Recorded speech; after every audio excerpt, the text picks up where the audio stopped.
So I'm happy to be here this afternoon. My name is Bill Kranz. For a long time, I did a bunch of irrigation management work up in this part of the state. So, but as my colleagues say, I went onto the dark side. I went into administration a few years back. And so today, I'm going to let some other folks talk. And the three gentlemen that are up here on the stage come to you with different backgrounds. We got entrepreneurs, we've got agency folks, we've got crop consultants, but we also have a very strong tie to farming practices in this part of the state of Nebraska. So I didn't actually write down the order of these, but I guess we'll just start over here on the left with Dan. And what I've asked them to do is to share about 5 minutes about their operations or the sorts of things they do in their farming practices in their operation. And then when they're done, we will open it up for questions from all of you. So Dan, go ahead. Okay, thank you, Bill. And you did say 5 to 7 minutes, right?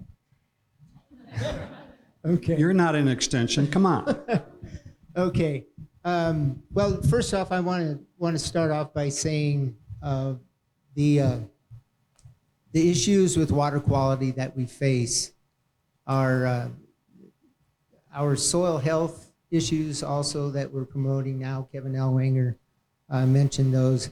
I think soil health is going to play a big part in the gains we can make on water quality, and cover crops are going to play a big part in the soil health regenerative farming effort.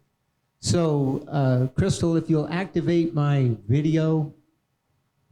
This is my feel-good video. I'm out planting corn green, I think.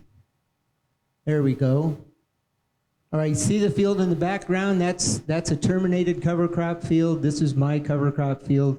I just feel good planting into a living cover crop because I know those seedlings will germinate. They'll be colonized by mycorrhizal fungal systems and soil biology and be protected from seedling diseases. So I can take over from here. Okay, planting green. We were supposed to talk about some innovative concepts, and that's my innovative concept. Planting green, maximizing soil health benefits by growing a cover crop and a cash crop at the same time. So in northeast Nebraska here, in our corn soybean rotations, there's not a lot of biological time available for a cover crop to get established and do its work in the fall after harvest. So what we're doing here with planting green is we're extending the planting season in the spring. There's some research out there that shows that if you can delay termination of a cover crop up to 2 weeks after planting, you'll quadruple the biomass produced above and below ground. And that's a key part of the soil health regenerative farming issue. So this is a root ball that we pulled up when Mike Lechner brought some college kids out to the farm. And there were 4 earthworms in that thing, but by the time I got my cell phone out to take a picture, 2 of them had gone away.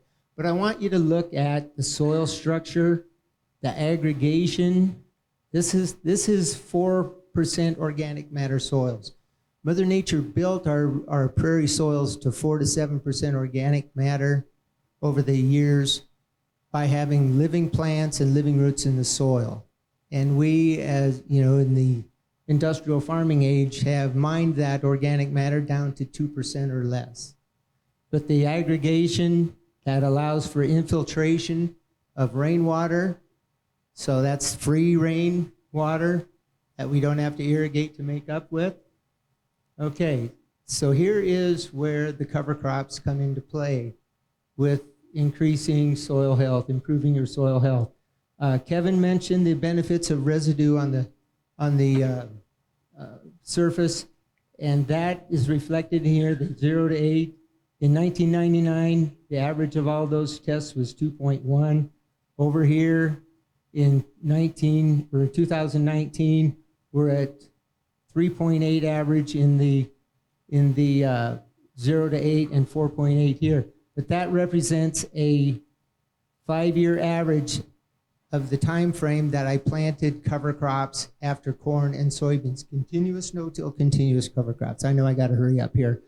This is a non-GMO bean crop, no-tilled into corn stalks with rye cover in it. That rye was 4 inches tall when I planted it.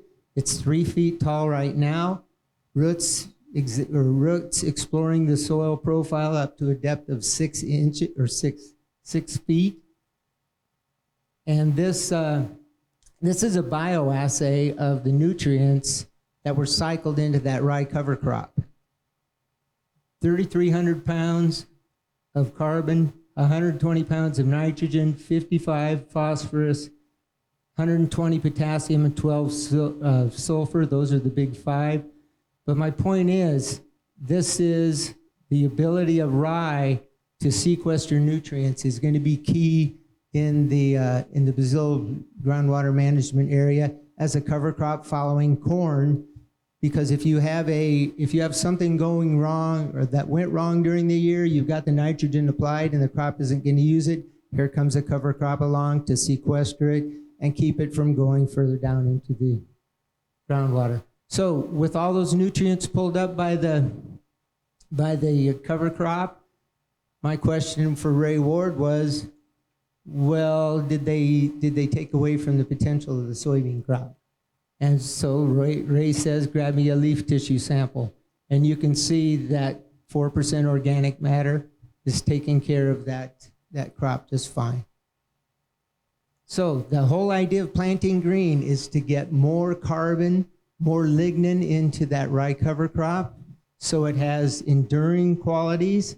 So you can see here, you want that to cover the soil surface and protect it from raindrop impact to increase infiltration, but at the same time, it reduces evaporation. So there you're working on both ends of your evapotranspiration schedule.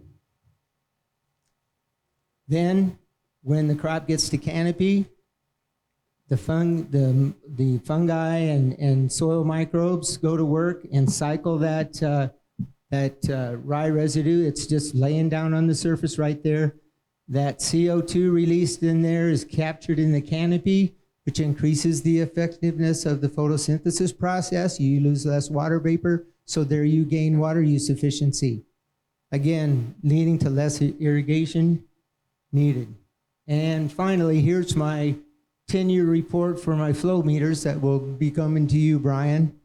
But I'm averaging, the 10-year average is 5 inches of water on corn and right at 5 inches on beans. If I take away the 2012, 2013 anomaly years where we had incredible irrigation water demands, then I'm averaging 4 and 3 inches. So that's the benefit of the cover crops is not only building soil organic matter, which is a leading indicator of soil quality, but it just helps use less water.